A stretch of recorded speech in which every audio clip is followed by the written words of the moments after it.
예, 안녕하십니까. 힘든 주시장에서 수익을 낼 수 있는 쉬운 방법을 제시해드리는 다빈치 쉬운 주식의 다빈치입니다. 자, 오늘은 2020년 8월 15일 광복절입니다.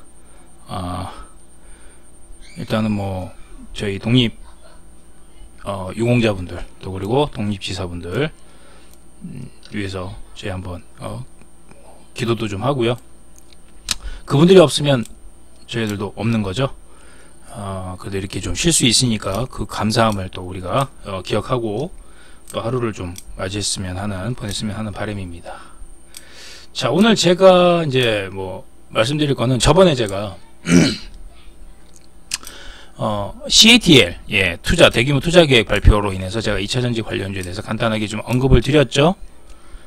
오늘은 또 이제 좋은 뉴스라기보다는 또 뉴스가 하나 나왔어요. 그래서 그거에 대해서 간단하게 좀 설명을 드리고 그러면 앞으로 이 빅3 일단은 뭐 가장 크게 삼성 SDI, LG화학, SK이노베이션 요 빅3를 어떻게 시장을 좀 봐야 될지 뭐 최근에 나온 리포트하고 같이 좀 제가 살펴보고 살펴본 후에 제 그런 정리한 내용을 좀 말씀을 드리겠습니다. 편하게 들으시고요. 지금 일단은 그 최근에 나온 리포트를 보면은 지금 일단은 가장 간단하게 말씀드리면 전기차 시장은요 중국과 유럽 이렇게 크게 나눠져 있습니다. 미국은 아직은 트럼프 정부 때문에 전기차에 대한 어떤 이슈가 크질 않아요. 테슬라가 뭐 중국 시장 쪽에서 하는 거 봐도 거기서 하는 것만 봐도 미국은 아직은 좀 기다려야 된다. 올해 대선이 되고 트럼프가 되면은 더 강력하게 나갈 수도 있겠죠. 아니면 바뀔 수도 있어요. 뭐 그 사람은 뭐 이리 갔다 저리 갔다 자기 유리한 대로 가니까 뭐 봐야겠지만, 그래서 대선 이후를 좀 봐야 되고, 일단은 가장 큰 시장은 두 개입니다. 유럽하고 중국이에요. 근데 요즘 최근에 중국 시장이 전기차가 원래 가장 큰 그 어떤 이 관심에 집중이 됐던 곳이 중국이었는데 성장률이 뭐 세계 1위였으니까요. 자, 그런데 최근에 이제 보조금도 축소하고 전기차 보조금도 그런 어떤 내용에 의해서 이제 중국 시장보다는 유럽 쪽 시장이 지금은 관심을 좀 가져야 될 그런 상황입니다. 그러니까 유럽 같은 경우는 이제 보조금을, 그러니까 전기차 어떤 그런 부분에서의 어떤 정부 정책이 상당히 좀 중국보다는 좀 더 크죠. 그러니까 프랑스 같은 경우는 80억 유로 자동차 부양책을 내밀었습니다. 내놨는데, 그러니까 보조금을 상향했어요. 보조금 상향했고 뭐 대량으로 또 구매하는 사람들한테는 추가로 또 보조금 준다. 그리고 또 하이브리드 차량도 어차피 전기차하고 이제 같은 맥락이니까요. 하이브리드 차량도 이제 보조금 이런 식으로 했고, 그리고 프랑스 같은 경우는 그러니까 충전소죠. 올해 말까지 35,000에서 4만 대 설치. 그래서 뭐 2021년 내년까지는 10만 대 목표를 한다고 합니다. 좀 더 강하게 계속 나가는 거죠, 적극적으로.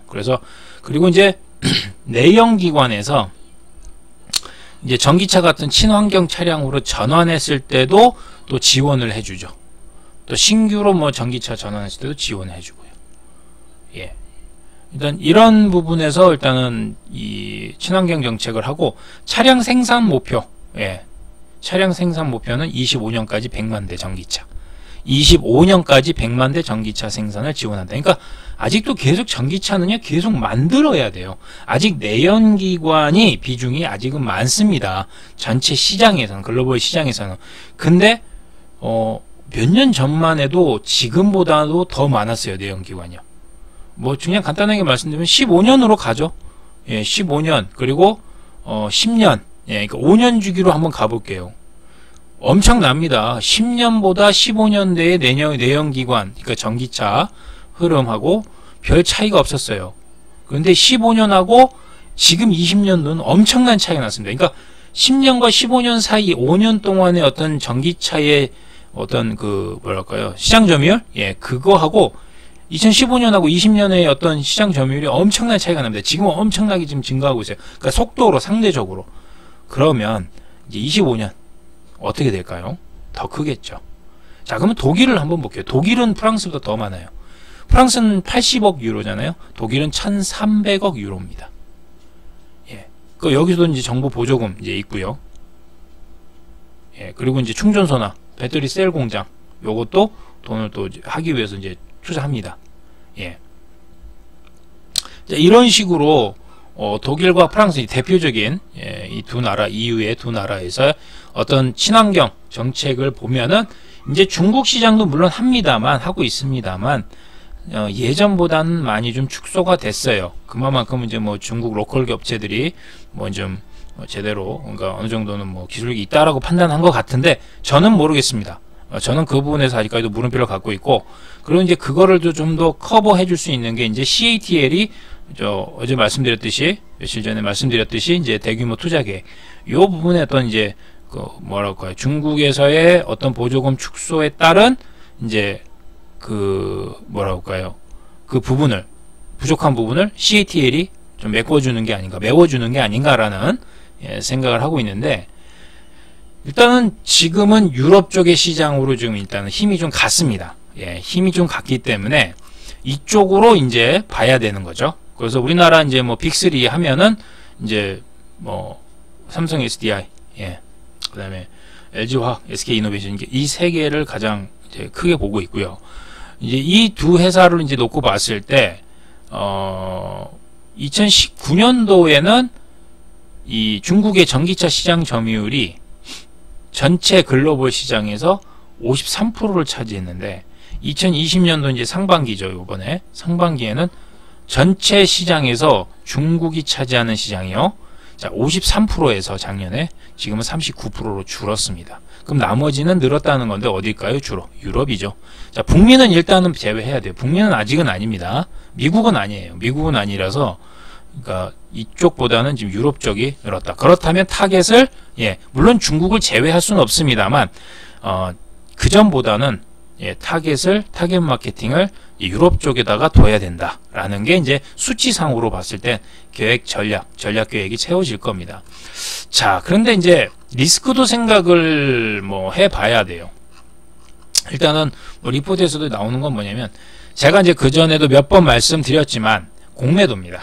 우리나라에 이제 9월입니다. 9월이면은 이제 공매도가 이제 뭐 한시적으로 금지한 게 이제 끝나는데 지금 현재 공청회를 열고 뭐 일단은 어떻게 할 건지 연장을 할 건지 아니면 공매도를 다시 풀지 이제 보고 있는데 저는 이제 만약에 공매도 금지가 해지되는 경우에는 자 외국인이 그동안에 샀던 종목들이 있죠. 뭐 대부분 그런 종목들이 타겟이 될 가능성이 상당히 높아요. 그런 종목들이 그래서 오히려 이런 부분에서의 리스크는 공매도 해지 여부 금지 해지 여부가 이제 어떤 시장이 좀 달려 있습니다. 저는 물론 공매도 금지를 계속 할 수는 없겠죠. 그런데 자 그걸 하기 전에 저는 개인적으로는 공매도 금지를 풀기 전에 자 개인하고 기관이나 외국인 이쪽하고의 어떤 형평성 있는 평평한 운동장에서의 시합을 할 수 있는 그 마당을 만들어줘야 돼요. 근데 지금 정부는 그걸 안 만들어줬습니다. 금감원이라든가 금융위원회 쪽 안 만들어줬어요. 그걸 만들어야 돼요. 자, 그러려면 방법은 뭔가요? 두 가지입니다. 하나는 외국인 기관도 공매도 금지하는가 하든지 개인처럼 아니면 개인도 공매도 시작하게 하든지 아니면 뭐 제한적으로만 두 개인이나 외인 기관이나 제한적인 부분에서 공매도를 허용하든지 뭐 이런 정책이 나와야 돼요. 그게 나오기 전에는 공매도 금지를 해제해버리면 저는 시장이 좀 출렁거릴 수 있습니다. 9월이 상당히 분기점이에요. 9월이 분기점이 될 수 있기 때문에 저는 이거는 좀 계속 체크해야 되고 뭐 개인 투자자분들 민원도 제기하십시오. 뭐 요즘 아시잖아요. 청와대 홈페이지에 올리는 것도 있고 뭐 여러 가지가 있습니다. 그리고 이거는 저는 개인적으로 불공평해요. 공매도는요 지금 현재 우리나라에서는 불공평합니다. 아니 개인들 보고 주식 투자하라고 하면서 그 환경을 만들어줘야죠. 환경 만들어주지 않으면서 무조건 개인 뭐 주식 투자해라? 전혀 아닙니다. 환경을 만들어줘야 돼요. 저는 그게 중요합니다. 개선. 금지보다는 개선이에요. 금지 해제하는 것보다는 개선입니다. 그러니까 빨리 개선시켜야 돼요. 그거 어렵지 않거든요. 기존에 외국인 기관이 하던 거 그냥 풀어주면 돼요. 개인들한테도. 공부만 좀 하면 되죠. 뭐 어떻게 뭐 있습니까? 뭐 그거야 은행이나 증권사에서 다 웬만하면 알고 있는데 전문가들한테 물어보면 고객이잖아요. 그래서 이제 그게 하나 있고요. 그리고 이제 코로나가 재유행될 수 있는 그 부분에 대해서는 리스크가 나올 수 있습니다. 그런데 자, 이것도 제가 말씀드리는 건 뭐 2차 전지하고 직접적으로 관련이 없다라고 볼 수는 없기 때문에 여기서 말씀을 드리는데, 코로나는요 아마 1차 유행 때보다는 2차 유행의 리스크는, 그러니까 어떤 받아들이는 이제 좀 충격은요 덜 할 수 있습니다. 그 이유는 뭐냐면 지금 전 세계적으로 치료제와 백신 개발에 지금 몰두를 하고 있어요. 최근에 뭐 렘데시비르도 있고 또 백신도 지금 뭐 해서 미국이나 일본, 유럽들이 뭐 하여튼 뭐 입도선매라고 하죠. 먼저 만들기도 전에 미리 이제 선물입니다. 선물. 미리 다 예약을 해버렸어요. 뭐 그런 상황이다 보니까 지금 다급합니다. 그렇게 지금 다급한 게 뭐냐면 자칫 잘못하면 올해 상반기 때, 작년 하반기부터 그때 경제가 휘청했으니까 그것이 또다시 오면 안 되잖아요. 왜냐면 지금까지 돈 푼 게 얼마입니까? 그 돈이 다 푼 게 다 물거품 돼버리잖아요. 그러면 지금 더 풀어야 된다는 거예요. 그만큼 이상 또 풀어야 된다는 거거든요. 그렇기 때문에 그거를 줄일 수 있는 방법은 뭐 아예 못 풀진 않겠죠. 돈을 안 풀진 않겠지만 좀 덜 풀 수 있는 방법은 백신과 치료제가 분명히 나와야 돼요. 분명히 저는 요게 9월, 10월까지는 요 내용이 나올 겁니다. 나올 거라고 보고 있습니다. 글로벌, 우리나라도 그렇고 여러 시장에서 지금 소련이 좀 뭐 푸틴이 자기 딸이 맞았다고 하는데 그것도 뭐 보시면 아시다시피 그 뭐죠? 메르스, 그거 관련 백신 뭐 변형시켜서 했다 뭐 그런 식으로 하지 않습니까? 그러니까 지금 다급한 거예요. 이게 코로나 2차 유행을 막아야 되거든요. 대유행을. 근데 지금 보시면 유럽이 지금 확진자가 늘어나고 있습니다. 미국도 뭐 말할 것도 없고. 유럽이 지금 늘어나고 있어요. 이게 지금 유럽 시장이 지금 이게 불안한 겁니다. 그렇기 때문에 이 부분이 이제 리스크죠.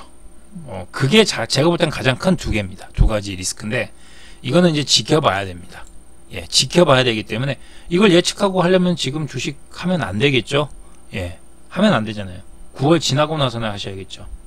뭐 그러실 분들은 그렇게 하셔도 되지만 그거 사람 일은 알 수가 없어요. 이런 미래는요 현재를 내가 어떻게 충실히 하느냐에 따라서 미래가 만들어지는 거지, 현재를 그냥 그래 냅둬 난 안 해 아무것도 안 해 그러면 나중에 그때 가보세요. 살 수 있을 것 같아요? 못 삽니다. 못 사요. 두려워서요. 일단 발이라도 좀 담가 놓고 그 다음에 다시 뭐 대응을 하면 되는 겁니다. 그래서 비중 조절, 분할 매수, 포트폴리오를 구성하는 게 중요하다. 그렇게 좀 말씀을 드리겠습니다.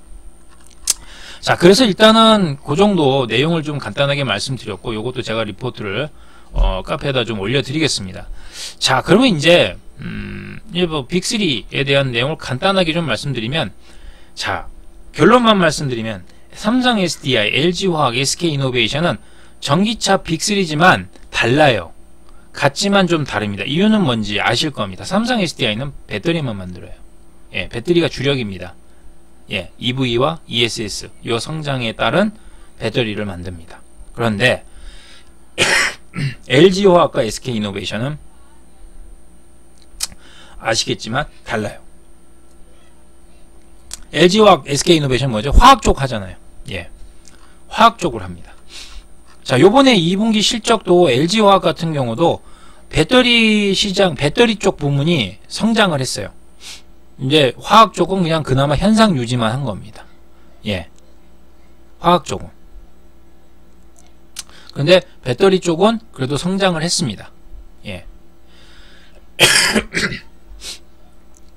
그리고 비중이 이제 LG화학하고 SK이노베이션하고 비교를 하면 SK이노베이션이 화학 쪽, 정유화학 쪽의 비중이 커요. 그리고 SK이노베이션이 상대적으로 두 회사보다 주가의 상승폭이 적은 이유는 바로 이 정유화학 때문입니다. 이 부분 때문에 일단은 SK이노베이션이 좀 힘들죠. 왜냐면 그 가치를 봤을 때 정유화학 쪽이 16조 4천억 정도 되고 SK이노베이션이 배터리가 3조입니다. 분리막이 5조. 그럼 둘이 합쳐도 8조고 2배 이상 되잖아요. 배 이상 되기 때문에 이 부분이 SK이노베이션의 주가의 상승 발목을 잡고 있는 겁니다. 그래서 이 부분이 어느 정도 해결되지 않는다면 주가가 LG화학이나 삼성 SDI처럼 가기가 힘들어요. LG화학도 삼성 SDI보다는 좀 이 부분을 해결을 해야 돼요. 물론 지금은 뭐 LG화학이 뭐 탑이라고도 얘긴 합니다만 사업 영역을 봤을 때는 삼성 SDI가 선택과 집중에 가장 더 강점이 있는 기업이거든요. 그래서 일단 LG화학도 이 부분을 좀 정책, 그러니까 어떤 이 사업의 전략을 바꿔야 되고, SK이노베이션은 더군다나 그렇습니다. 아직은 내연기관이 차지하는 비중이 있습니다만 유가의 상승폭을 본다면 이게 맞을지 안 맞을지 잘 모르겠어요. 바뀔 것 같아요. 이제 바뀌어야 됩니다. 특히 2차전지 관련돼서는 이제 시작 단계니까 어느 사람이 그 광활한 황무지에다가 깃발을 몇 개 많이 하나라도 더 깃발을 꽂느냐, 이건 미 서부 개척 시대의 황무지에다가 말 타고 달리면서 깃발 꽂는 겁니다. 가장 좋은 자리에다가. 이게 지금 중요해요. 이제 시작해야 돼요. 그리고 SK이노베이션은 최근에 소송 이슈가 있었죠. 요게 이제 어떤 이 회사에 소송 이슈가 지금 있고 지금 아직 뭐 일단은 불리한 상황이긴 하지만 이게 이제 어느 정도 해결이 돼야 되고, 거기에다가 10월에 이제 ICT에서 요 판결이 나오는데 이걸 또 지켜봐요. SK이노베이션은 그래서 LG화학과 삼성 SDI보다는 좀 리스크가 좀 더 있어요. 리스크가 좀 더 있고, 그나마 이제 요번에 이제 자회사 상장 이슈가 있습니다. SKIET라는 100% 자회사죠. 요게 이제 상장 이슈가 있기 때문에 요게 이제 요 회사는 배터리 소재 분리막 요거를 만드는 배터리 셀 사업도 그렇고, 그렇기 때문에 이익률이 상당히 좋아요. 그래서 요거에 대한 어떤 상장 이슈로 인해서 어떤 지분 가치 이런 것도 좀 높지 않을까라는 어떤 긍정적인 이슈도 있습니다. 그래도 이제 요게 어떻게 될지 SK이노베이션은 지켜보셔야 된다. 그래서 요 빅3는 삼성 SDI는 선택과 집중의 강점이 있고, LG화학은 아직은 이제 화학 쪽의 비중이 좀 있긴 하지만 그래도 배터리 기술력이 이제 자동차 관련해서 최적화됐기 때문에 상대적입니다. 자, 그렇기 때문에 좀 좋게 보고 있는데, SK이노베이션이 이제 그 중에서 가장 좀 약체죠. 약체이기 때문에 이걸 개선해야 돼요. 말씀드렸듯이 정유화학 비중이 너무 높고, 거기다가 이슈, 소송, 배터리 관련 소송이 있고, 이 두 가지가 해결이 돼야 됩니다. 이게 이제 불확실성이 끝나야죠. 그리고 이제 좀 이익이라는 거, 이점이라는 거 이제 자회사 상장 이슈.